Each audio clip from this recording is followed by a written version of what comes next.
Hi there. So in this video, I'm going to talk about reactive abuse.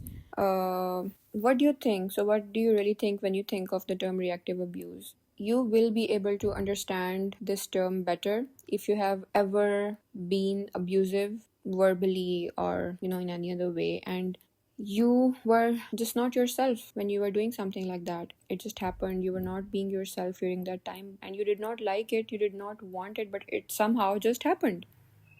And of course, you're not that person. And then it made you feel really awful afterwards. And you just sat there and kept wondering about what happened or what just got over me. And I'm not this person. And you certainly were not. You are not this person. Yes, even the person who are really truly actually abusers, they also feel that remorse and guilt after they're done putting the other person through something like that. But it's different with someone who didn't really mean it, who hasn't really turned this into a pattern. And yes, the people who are around those people, who actually know those people who are undergoing reactive abuse, they can actually understand that it's not that difficult. You can really figure that out if you really truly know that person. All right, so despite what its name suggests, despite of however it looks like, reactive abuse is actually a form of self-defense that some people very helplessly, very hopelessly, surprisingly get engaged in, in response to the ongoing harm or the never ending endurance that they may be feeling in their relationship. All right. So, reactive abuse basically describes situations where a person who has been enduring sustained abusive behavior reacts aggressively towards the source of their pain, which can be a person, which can be a situation, which can be a toxic workplace, or anything which has been a constant source of exhaustion for them, and they have been just soaking it in, just enduring it, going through it for a really long time, to the point that they couldn't take it anymore, when they couldn't take it anymore. And those people are really misunderstood. And if any one of you has ever been in a situation like that, you will be able to understand that better. And certainly you will, considering the fact that you found your way here to this video, it really means there are like really a lot of chances that you went through something like this and you felt ashamed and you felt really awful and disgusted to your core, because you couldn't really imagine or even consider a possibility of being a abuser, for yourself. And now you're just here to maybe get some understanding about it, or maybe hear someone else talking about it. So maybe you feel like you're not the only one in this, and that it happens to people. It certainly does. It most certainly does. And to make yourself feel better about it. Reactive abuse is majorly self-defense. I read somewhere that anger is the most sincere emotion that a person feels. It's really loyal to you when something, it really recognizes when something is unfair to you, when a situation or a person is being unfair to you. Then that is the part of yourself, that is the part of you, your being, which is really sincere with you, and which just doesn't accept that unfairness or that inequality happening to you. So that is where it basically comes from. So that is why it must not be equated with abusive behavior, because that's like a completely different thing, 180 degrees apart. And I think that is the biggest pain that a person who abused someone in reaction may feel, because they're usually usually the narrative is controlled, especially if the other person is really an abuser, and he or she had been deliberately putting the other person through something like that. Then this may as well give them a proof, to tell the world that look how insane the other person is, and to just show this as a proof to the other person. But there are strategies to manage it, and the mental health toll that a person going through a situation like that feels. All right, so any person who reacts in that manner and is usually most commonly misunderstood, let's just talk about some examples of that. And then you can, think for yourself if you've ever been through anything like that, if you can, really relate to anything like that. So has it ever happened to you that you felt that you were constantly being manipulated or gaslighted, or maybe not deliberately, but of course, yeah, some people don't really recognize it when they're doing it, so that's why I said that. But sometimes some people, with some people, it is happening and they're not bad people, but they're just not able to recognize it. But you can make them understand what you're feeling, so, and they can see it themselves. They're not bad people, so, but you know that whatever, but you can understand what you're going through. So after failing miserably, failing to make the other person understand that this is what you've been doing to me, you really have no choice but to put up with all of that. And you keep absorbing it, you keep taking it in, you keep trying to tell yourself that it's okay. You keep trying to make efforts to make the other person understand that this is what I have been feeling, this is what, this is what that you've been doing, that's been the source of my hurt, but they just can't get it. So then after being constantly manipulated, gaslighted, or mistreated in any manner, you explode in frustration. You feel like your reality is being dismissed. So after having your reality being constantly dismissed, there is that frustration, there is that bomb of frustration that you feel when you feel that you've been pushed and pushed and pushed to your limits. And that's where you start to yell. You don't like it, you don't feel like it, but that is there is just that point.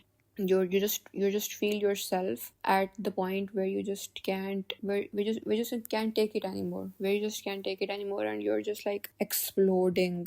So yelling can be an example of that. Reactive abuse, a very common example of that, uh which is like related to anger. Then you may come off as, this may come off as a really strong or intense response to that. The other one is when you feel weak to your knees and you start crying and you just start having those meltdowns and breakdowns and you just can't take it anymore. So you start crying or shouting and crying, doing it simultaneously, doing them both simultaneously in desperation, because you've been going through that thing for so many days, or maybe even months, so many days or weeks or months. So after days and weeks and months of being ignored, you cannot just help but cry or shout in desperation, and you don't like it, but you just feel really helpless.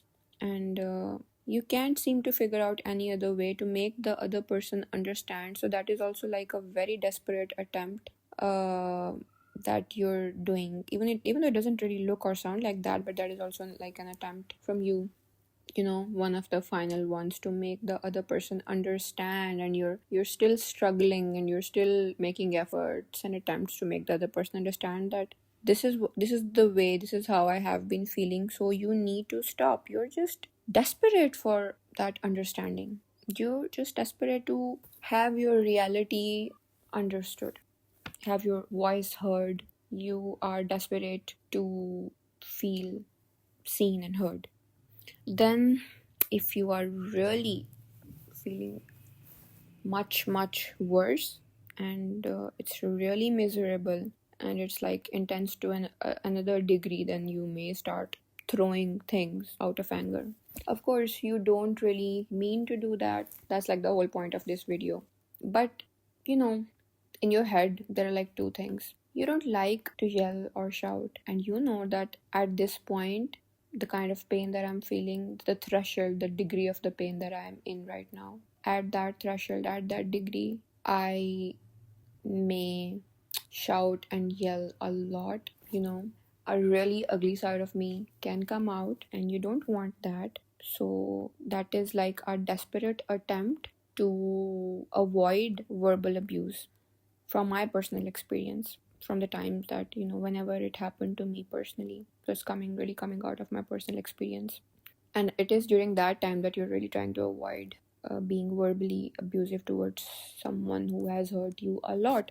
So at that time, in a desperate attempt to control that, you just feel that intense urge to just throw something, to just do something physically, because you just can't take it anymore. You need to do some sort of a movement or anything. So this is something, that is kind of going on in your brain. So you can simply put it as you are pushed way past your emotional limit to tolerate the pain. So simply when your emotional limit is, I won't say exceeded, I would really say when you feel like your emotional limit is over, like over, that is when you feel the need to react physically.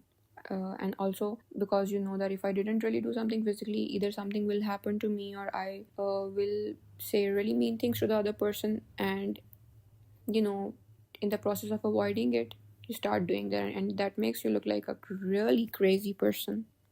That can also look like not being able to give the other person space, in sending endless texts in a row, or being so helpless that you can't really stop yourself. You're so miserable, you're a mess, and you can't stop calling the other person, you can't stop texting them, because you just can't take it anymore. You're just trying to find a medium, maybe not intentionally or deliberately, but you're just kind of pouring out your pain, by constantly trying to make contact with the other person or trying to reach out to them.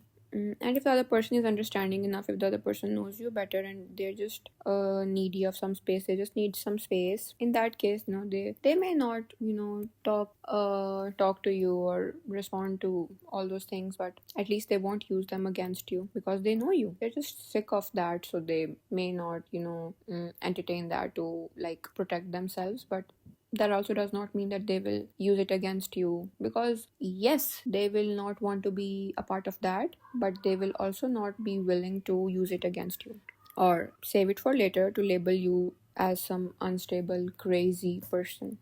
So yes, these are some examples of reactive abuse. If you've ever been through something like that, know that there are strategies to deal with it, which I'll talk about in my next video based on the reaction that I'll get from this video. And I think that it is the need of the hour to start talking about topics like these, to spread awareness about topics like these, so that we can prevent the good people from being misjudged, misunderstood, and their reactions being misinterpreted. Because there are a lot of bad people out there, and there is a huge scarcity of good people who are self-aware, who can make mistakes and admit them. So if someone needs help, and instead of receiving that help they are instead labeled as unstable, then I think that's like the most unfair thing to ever happen to that person, because there is literally no shortage of sociopaths or psychopaths in this world. So there is really no need to incorrectly label and add other people to that category. So in my next video, I'll maybe talk about the strategies that one can use to handle that. But for now, if you've been through something like that, make sure that you have a supportive circle, the right people around you who can understand you, who can help you through that, who can be kind to you, be supportive with you instead of leaving you in a situation like that or judging you for being like that, who can actually hold themselves accountable. If they did something that really put you through that, or if you were having a bad day or going through a really bad time, and then they just did the most insignificant thing, and that kind of and you just snapped at that, and they were like shocked that, oh my god, what just happened. And then you can talk to them, you can make them understand that this is what I'm going through. So yeah, that's like the only way out of it. And if it's the other way around, if the other person is a narcissist in the worst case scenario, then I heard somewhere that the abused becomes the abuser. So that's the only thing that I'll say, and you cannot let that happen. So avoid that company, and get away from those people.